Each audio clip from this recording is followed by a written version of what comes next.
Freezing temps are upon us, so that means it's time to put our beloved hydrangeas to bed for the winter. Hi there, it's Ryan here from Endless Summer Hydrangeas, and welcome to a very chilly episode of Garden Gab. Now, there are a few different approaches to getting your hydrangeas ready for their long winter nap, but first, a couple of general notes.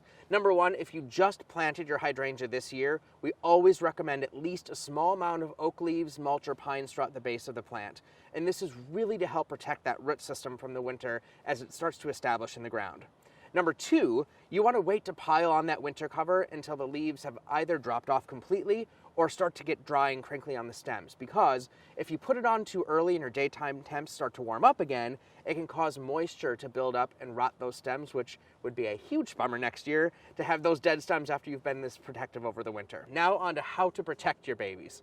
First, if you want to just leave the hydrangea as is and do nothing, as long as you're within that variety's hardiness zone, the plant should survive the winter no problem, even if it does die back to the ground and then regrow from there next year. Now, if you take this approach, your early season flowering results will probably be a little bit different each year based on your location and how Old Man Winter treats your plants throughout the winter months. If there are wide fluctuations in temperature or extreme cold, you might lose more early buds than you would during a typical winter, but hey, if it was less work up front, that might be enough for you, and you'll still get the late season blooms since Endless Summer Hydrangeas all rebloom, remember? Okay, now if you want to see those beautiful blooms a little bit earlier in the season, some winter protection is recommended. I think of it as a nice warm blanket as you lay down for an afternoon nap.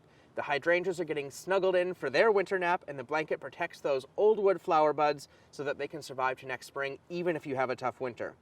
Depending on how large your hydrangea is, you can either create a big mound of oak leaves or pine straw, or if your plant is larger and a little bit more established, you can stake around the plant, wrap the stake in burlap or some other fabric, and then fill it with your winter filler.